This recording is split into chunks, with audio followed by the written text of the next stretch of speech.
Hello students, success coaching classes में आपका स्वागत है। तो आज हम लोग डिस्कस करने वाले हैं क्लास 12 का हिंदी को, जो आपका वीडियो आर्ट्स, कॉमर्स और साइंस तीनों के लिए होने वाला है, क्योंकि आपका एग्जाम 18 और 20 फरवरी को होने वाला है।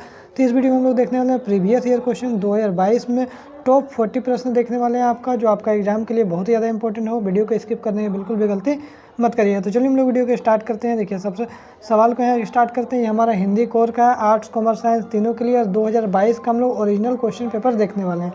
तो ठीक है, तो चलिए हम लोग सबसे पहले यहाँ पर क्या दिया है, एक पद्यांश दिया है। पद्यांश को आपको क्या करना है, रीड करना है, और 1 से लेकर 4 तक आपको क्वेश्चन का उत्तर देना है। हमारा MCQ बताने वाले हैं। तो चलिए सबसे पहला यहाँ पर सवाल क्या बोला है, पहला सवाल यहाँ पर हमारा क्या बोला है, जो कवि किसकी जय बोलने की बात कर रहा है। तो ध्यान रखिएगा, स्वाधीनता की, शहीदों की बात कर रहा है। आगे देखते हैं क्वेश्चन नंबर दूसरा क्या पूछा था, अंधा चकाचौंध का मारा किसे कहा गया। तो ध्यान रखिएगा, इतिहास को कहा गया। आगे यदि हम लोग देखते हैं क्वेश्चन नंबर तीसरा क्या बोल रहा है, सूरज और चांद को कवि ने किस रूप में प्रस्तुत किया। तो याद रखिएगा, साक्ष्य के रूप में। इसका जो आंसर मिलेगा आपको पैसेज में ही मिल जाएगा। ठीक है, चंद्रमा का पारिभाषिक शब्द क्या होता है, तो ध्यान रखिए आपका राकेश हो जाएगा।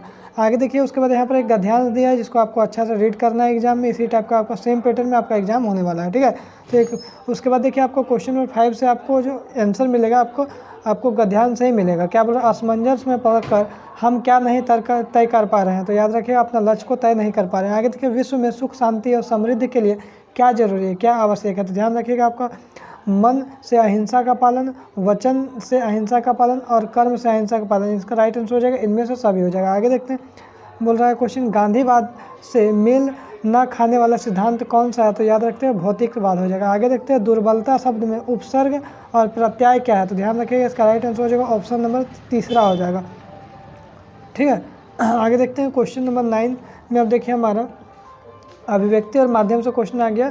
क्वेश्चन नंबर 9 क्या बोल रहा है, जनसंचार के आधुनिक माध्यमों में सबसे पुराना माध्यम कौन सा है। तो याद रखिएगा, समाचार पत्र हो जाएगा। आगे देखते हैं क्वेश्चन नंबर 10 क्या बोल रहा है, भारत में पहला छापखाना कहाँ खुला था। तो याद रखिएगा, गोवा में। वेरी इंपॉर्टेंट सवाल है। आगे यदि हम लोग देखते हैं क्वेश्चन नंबर 11 क्या बोल रहा है, जनसंचार माध्यमों के अंतर्गत रेडियो कौन सा माध्यम है। तो याद रखिएगा, श्राव्य माध्यम है। वेरी इंपॉर्टेंट सवाल आपका एग्जाम के लिए। आगे यदि हम लोग देखते हैं, आलेख लेखन की भाषा कैसी होनी चाहिए। तो याद रखिएगा, प्रभावी होनी चाहिए, सुगम और सरल। तो इनमें से सभी हो जाएगा। आगे देखते हैं, भारत के पत्रकारिता की शुरुआत कब हुई थी। तो 1780 में हुआ था। वेरी इंपॉर्टेंट सवाल। आगे देखिए, संपादकीय क्या है। तो ध्यान रखिए, इसका राइट आंसर हो जाएगा, संपादक द्वारा किसी प्रमुख घटना और समस्या पर लिखा गया विचारात्मक लेख। इसका राइट आंसर हो जाएगा। आगे देखिए, रिपोर्टर को हिंदी में क्या बोलते हैं। तो वेरी इंपॉर्टेंट क्वेश्चन है, संवाददाता बोलते हैं। कितना बार एग्जाम में पूछा गया है। रेडियो अस्तित्व में कब आया।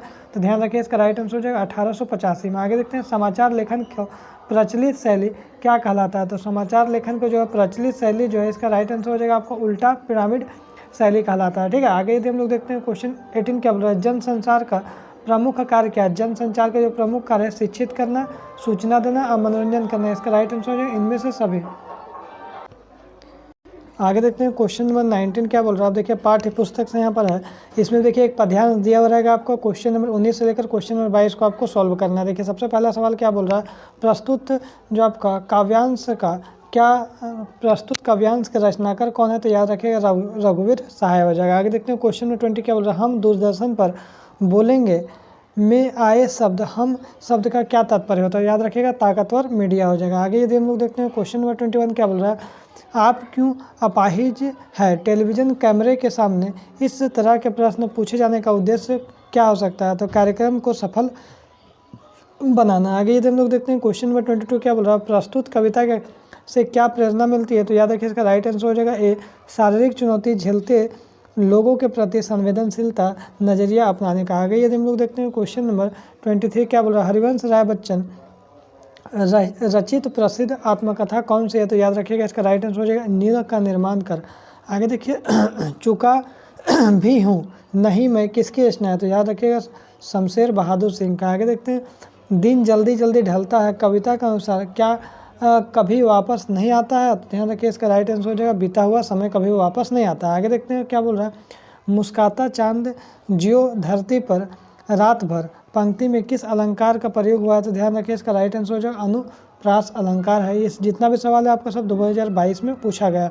आगे देखिए क्या बोल रहा है, सहज स्वीकार है, कविता के आधार पर बताइए कि कवि को जो भी जीवन में प्राप्त हुआ उसमें से कौन सा मौलिक नहीं है। तो याद रखिएगा, इसका राइट आंसर हो जाएगा कविता कि गर्व भरी गरीबी। आगे देखते हैं क्या बोल रहा है, एक गद्यांश फिर यहाँ पर रीड करना है इसको, उसके बाद 28 से 31 तक आंसर देना है। सबसे पहला क्वेश्चन क्या बोल रहा है, जो भक्ति के हठी दुर्भाग्य के संबंध में कौन सी अवधारणा शामिल नहीं है। तो ध्यान रखिए इसका राइट आंसर हो जाएगा पति की असमय मृत्यु।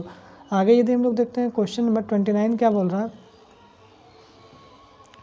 भक्ति के जेठ और जिठौत किस बात के लिए कटिबद्ध थे। तो ध्यान रखिए इसका राइट आंसर हो जाएगा भक्तिन की संपत्ति पर कब्जा करने के लिए। आगे यदि हम लोग देखते हैं क्वेश्चन नंबर 30 क्या बोल रहा है, जो भक्तिन की विधवा बेटी का पुनर्विवाह कराने के मूल में जिठौत की कौन सी मंशा छिपी थी। तो याद रखिएगा भक्तिन की जायदाद पर गिद्ध दृष्टि। आगे यदि हम लोग देखते हैं क्वेश्चन में 31 क्या बोल रहा है, प्रस्तुत पद्यांश के रचनाकार का नाम क्या है। तो महादेवी वर्मा। आगे देखते हैं भक्तिन को अपने पिता की मृत्यु की पता कब चला था। तो याद रखिए पिता के घर जाने पर पता चला था। आगे देखते हैं क्वेश्चन क्या बोल रहा है, भक्तिन का विवाह किस आयु में हुआ था। तो ध्यान रखिएगा 5 वर्ष में इसका हुआ था। आगे यदि हम लोग देखते हैं क्वेश्चन नंबर 34 क्या बोल रहा है, बाजार दर्शन किस विद्या की रचना है। तो ध्यान रखिए इसका राइट आंसर हो जाएगा हमारा निबंध हो जाएगा। आगे यदि हम लोग देखते हैं क्वेश्चन नंबर 35 क्या बोल रहा है, निबंधकार जैनेन्द्र कुमार के अनुसार पैसे की शक्ति में कौन सी शक्ति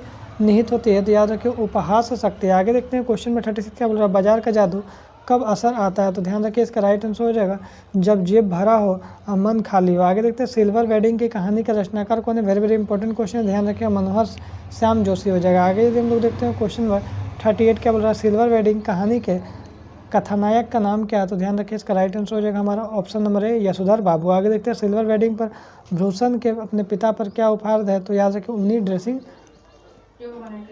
गाउन। आगे देखते हैं क्वेश्चन नंबर 40 क्या बोल रहा है, सिल्वर वेडिंग कहानी की मूल संवेदना क्या है। तो इसका राइट आंसर जो 2 पीढ़ियों का अंतराल। तो इसमें आपको टॉप 40 क्वेश्चन जो आपका 2022 में क्वेश्चन पूछा गया था, इसके बाद हम लोग डिस्कस करेंगे 2023 का और 2024 का। तो यदि हमारा वीडियो आपको अच्छा लगे तो लाइक शेयर एंड सब्सक्राइब जरूर करें। फिर मिलते हैं हम लोग नेक्स्ट वीडियो में। Thank you so much.